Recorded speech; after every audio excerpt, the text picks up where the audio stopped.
एक जंगल में साध नाम का मुनि रहते थे। उन्होंने तप करके बहुत सी विद्या हासिल की।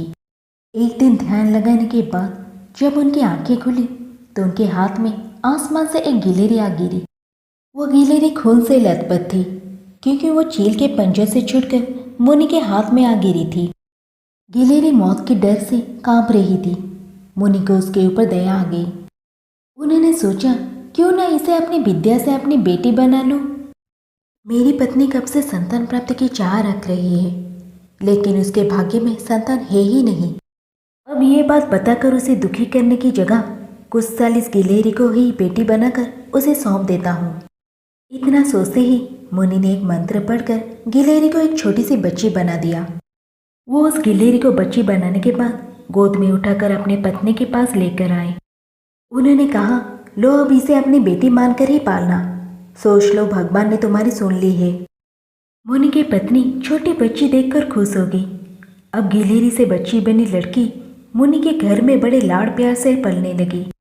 मुनि की पत्नी ने कुछ दिनों के बाद बच्ची का नाम वेदांता रखा। मुनि और मुनि की पत्नी दोनों ने बड़े प्यार से वेदांता को पाला।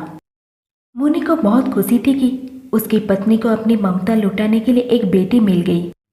कुछ समय के बाद उसकी परवरिश में मुनि भूल ही गए कि वो एक गिलहरी है। वेदांता को मुनि ने अच्छी पढ़ाई लिखाई करवाई। देखते ही देखते वेदांता 16 साल की हो गई। अब मुनि की पत्नी को अपनी सुंदर बेटी की शादी करवाने की चिंता होने लगी। उन्होंने ये बात मुनि से कही। अपनी बेटी की तरफ देखते हुए मुनि को भी लगा कि इसका अब विवाह हो जाना चाहिए। मुनि ने अपनी पत्नी से कहा कि तुम चिंता मत करो, मैं इसके लिए योग्य वर ढूंढ लूंगा। मुनि को लगा कि मेरी बेटी बहुत सुंदर है और उसकी शिक्षा दीक्षा भी अच्छी हुई है। इसलिए उन्होंने अपनी सिद्धि से सूर्यदेव को पुकारा। सूर्यदेव ने मुनि को प्रणाम करके बुलाने की वजह पूछी। तब मुनि ने कहा, मेरी बेटी विवाह के योग्य हो गई है। मैं चाहता हूँ कि आप इसके पति बने।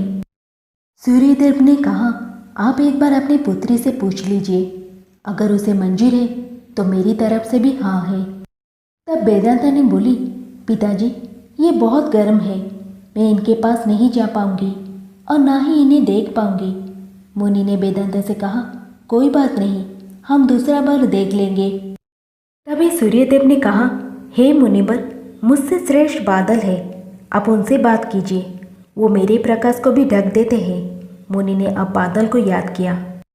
बादल गरजते हुए मुनि के पास पहुंचे और उन्हें नमस्कार किया। इस बार मुनि ने सीधे वेदांता से पूछा, क्या तुम्हें यह वर पसंद है? वेदांता ने जवाब दिया, पिताजी मेरा रंग गोरा है और इसका काला, हमारी जोड़ी अच्छी नहीं लगेगी। तब बादल ने मुनि से कहा, अब पवन देव को बुलाइए, वो मुझसे श्रेष्ठ है, उनमें मुझे उड़ाकर इधर से उधर ले जाने की ताकत है। अब मुनि ने पवन देव का स्मरण किया। पवन देव के आते ही मुनि ने अपनी बेटी से पूछा, क्या आपको यह वर पसंद है? वेदांता बोली, पिताजी ये तो एक जगह ठहरते ही नहीं है, इनके साथ मैं घर कैसे बसा पाऊंगी? इस बार मुनि ने पवन देव से पूछा, मुझे अपनी पुत्री के लिए वर की तलाश है, आप बताइए कि आपसे श्रेष्ठ कौन है? पवन देव ने जवाब दिया, मुनिवर आप पर्वत को बुला सकते हैं, वो मेरा रास्ता रोक देते हैं, वो मुझसे श्रेष्ठ है। तुरंत मुनि ने पर्वत को पुकारा। पर्वत को देखते ही वेदांता बोली, ये तो पत्थर है, इनका दिल भी पत्थर का ही होगा, इनसे विवाह कैसे हो पाएगा पिताजी? मुनि ने हाथ जोड़कर पर्वतदेव से पूछा, आपसे श्रेष्ठ कौन है? पर्वतराज ने जवाब दिया, हे मुनि, चूहा मुझ में छेद कर देता है, इस आधार से वो मुझसे श्रेष्ठ है।